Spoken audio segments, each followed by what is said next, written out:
All right, thank you all for being here. So as said by Thomas, I'm Olivier. I'm head of product at Qualifio. And well, in a couple of words, what's Qualifio? So we're a data collection and interactive marketing platform. What does that mean? We started with a first module, which is called Qualifio Engage, which is the ability for our users to create quizzes, surveys, contests, personality tests, and collect data about any end users, their preference about products, etc.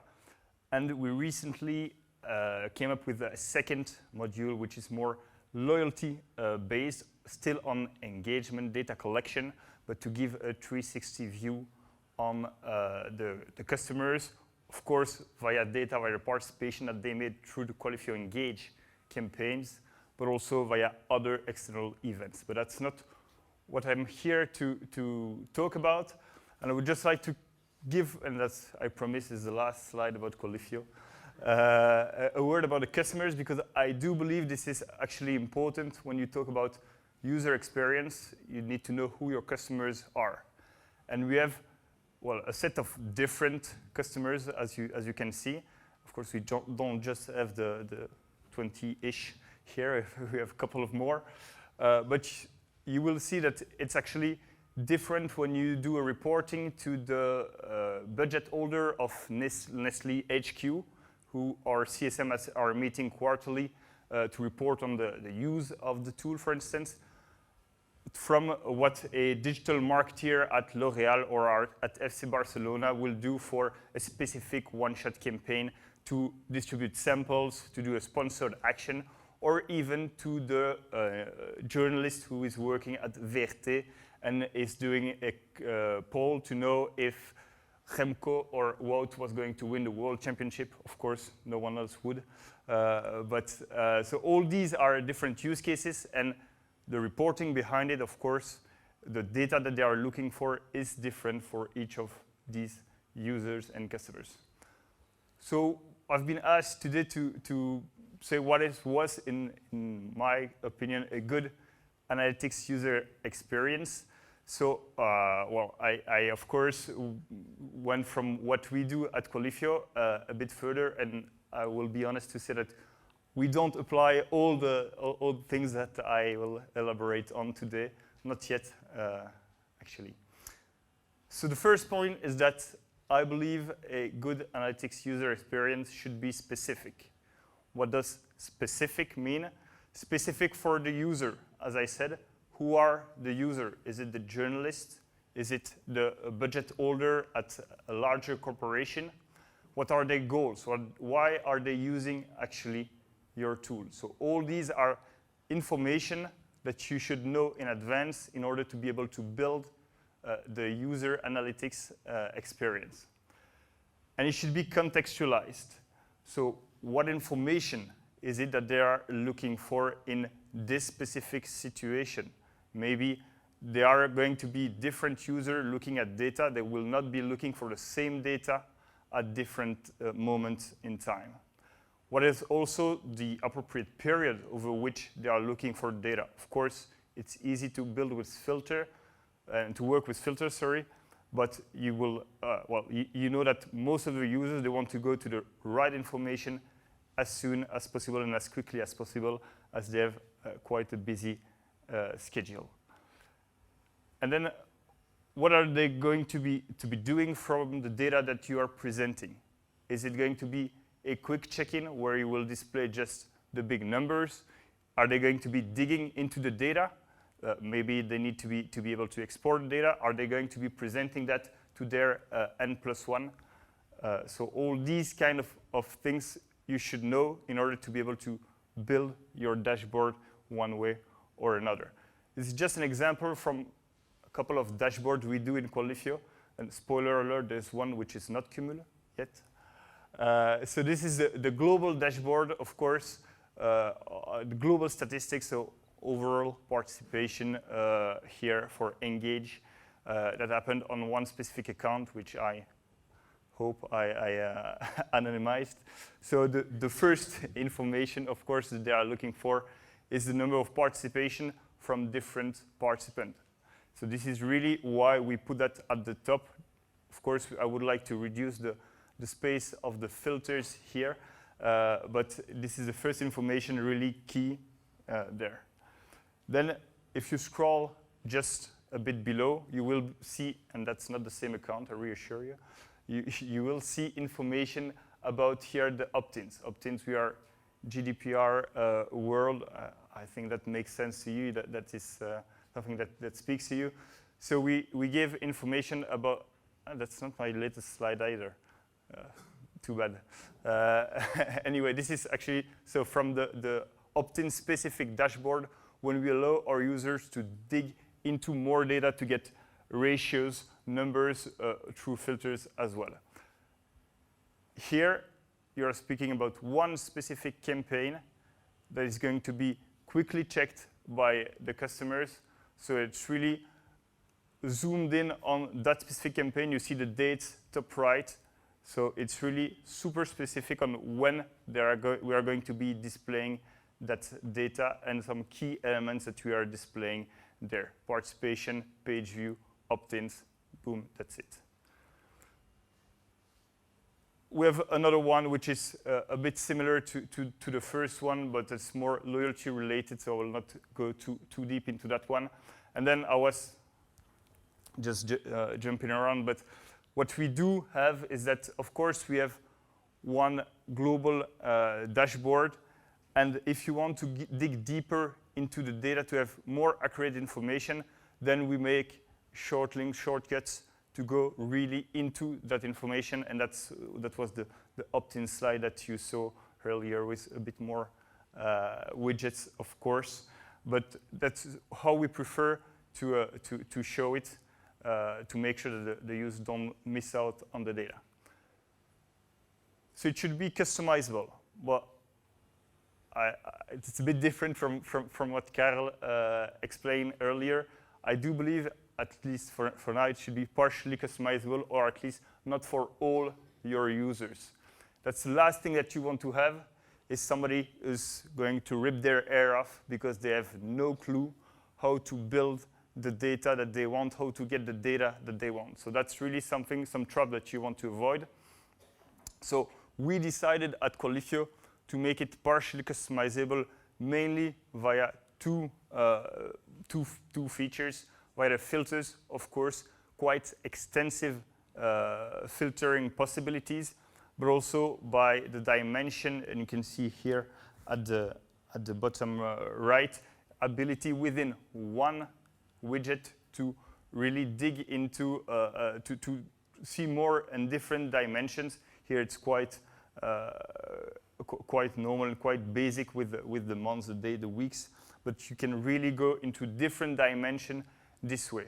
Of course, when you talk about power user, it is, I believe, relevant to empower them to use even more, and that's why we are slowly looking into the feature presented earlier by Karel today. But I strongly believe that the journalist working at the VRT who has done his poll on the overwinning van Remco Evenepoel will not take time to make his own dashboard for reporting whatsoever. So you really need to be flexible on the both ends here and make it customizable for those who want, but come with strong and built-in dashboards. It should be fast. Of course, this goes without saying, but this is the last thing that you want to see.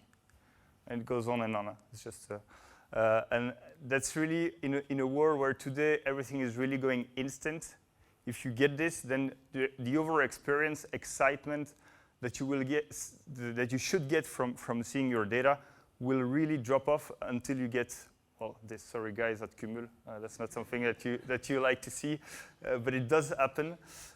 So a couple of key advice here, I would say, is know most, at least, of the KPIs that you want to show, so that you can build also your database in that way, so that you can make indexes. Of course, you can pre-compute some information about historical data to speed up the display of the information. But here, really, I believe that is very important. And of course, there is a set of additional features that are being rolled out by Cumul also to improve the speed of the loading. But if you are displaying data in a very slow way, then that will really decrease the experience of the end users. And when I say fast, I mean fast in both ways.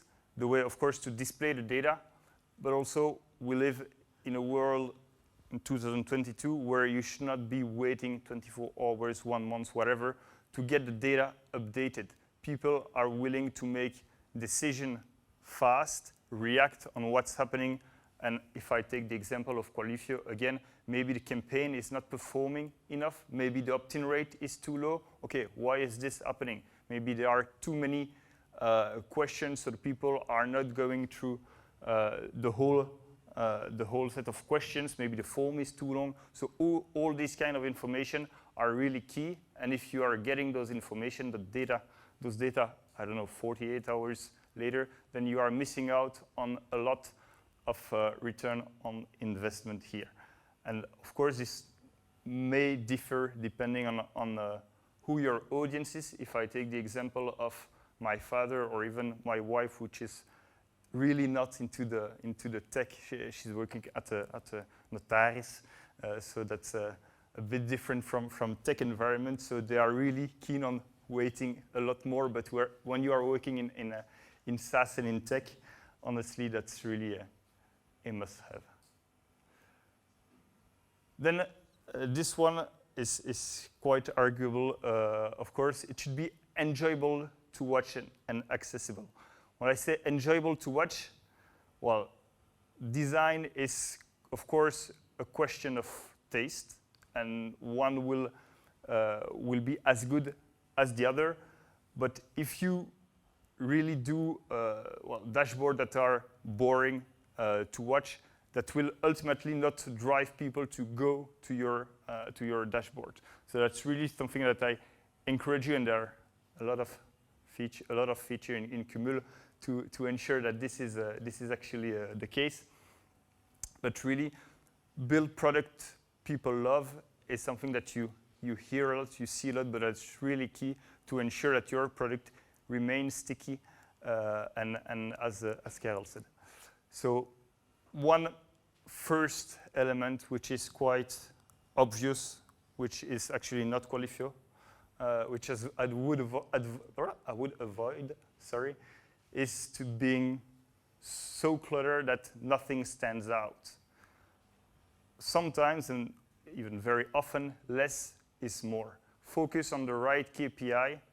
Make sure that you don't have too much data so that actually it remains enjoyable to watch. And of course, people also know what to look for. And then when I say accessible, well, accessibility is quite a growing topic in tech.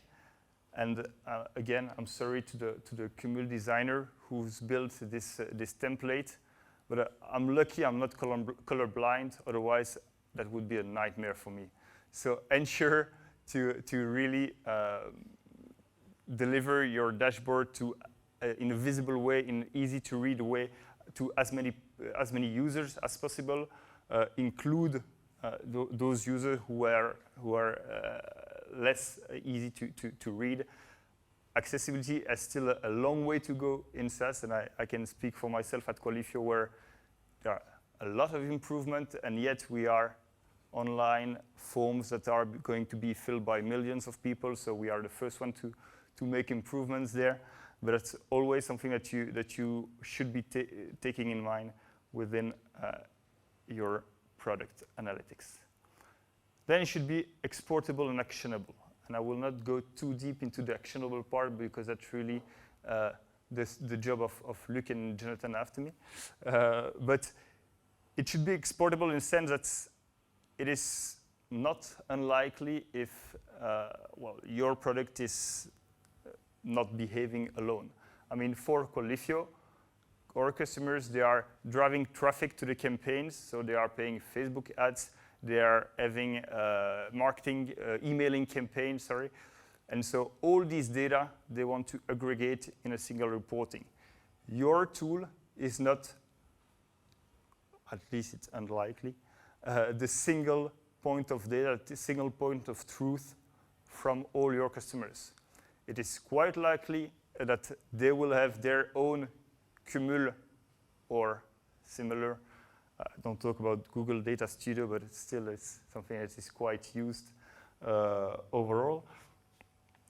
But if you don't allow them to export that data, they will not be able to also make data-informed, not data-driven decisions here. So of course, you should be able to, within your tool, let them show which data they should be exporting from the filters, from the experience that you give within the dashboard, but then make them export that data and exploit that data. And think about really the full user journey from where they come, what they do, and what they will do next. So that's really super key. And on the actionable part, sorry, as I said, I won't go too deep into that part. But of course, if they are analyzing your data, it's to take an action afterwards, and we've seen it at length with Christian just before the break. And you should, if that is possible, show the right information so that they can take action directly. And there are a couple of very interesting features developed by Cumul already, and we've seen them with Carol earlier. But really, keep in mind what in my tool am I going to do if I see this or that information, and make sure to include that when you are creating those dashboards. And that will be the end for me. I thank you very much for your attention. If you have any question, I'm here.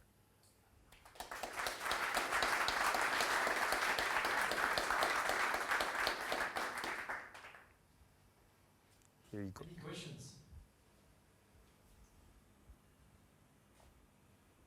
Not immediately, after a beer maybe? There's one here at the far right. Yeah, Nata.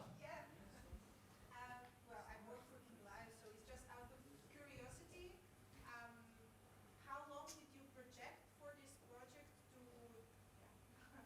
take in the beginning, and how long did it take for you in the end to roll it out to customers? Yeah, so maybe I will repeat for the recording. So how long from the moment that we wanted to make this project until it actually reached production? So I don't have the exact amount of weeks here. So the hardest part of the work, I would say, is really the organization of the data, because we had one database, of course, which was very efficient when you're writing in there, not very efficient when you need to read from it. So that's why we wanted to move to another one. So that's what took the most time. I think it was already a while back, but I think 6 weeks, something like that. And then, honestly, the integration of Cumul for the IT team was very, very fast. Just to understand how it worked, but we are talking about a couple of days here. And it really relied on the product management team which had already defined the dashboard that they wanted to make. So that's, again, a couple of hours or day, depending on if you are fully focused here.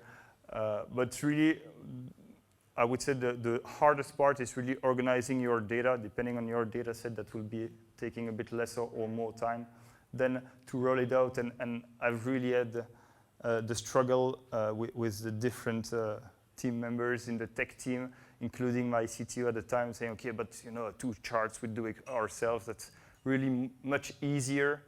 And then I kept fighting, but with the help of Thomas back then. And actually, I do believe that we saved a lot of time by doing so. And I continued when we rolled out this new module, loyalty. and it has proven really efficient by being able also to give different views on the same database embedded in different places in the application. So yeah. And when we wanted to update, because we had a customer saying, as also mentioned by Karel before, that they wanted to have another another widget, another data available, which we had not thought about. And we were like, okay, is that any possible? And in 2 hours, then we came back to the customer, okay, it's already in the dashboard, you can use it. Then you are making quite an impression on your customer. I hope I was a bit long, but I hope it answered your question. Right. Any other questions? Then thank you, Olivier. Thank you. Warm round of applause.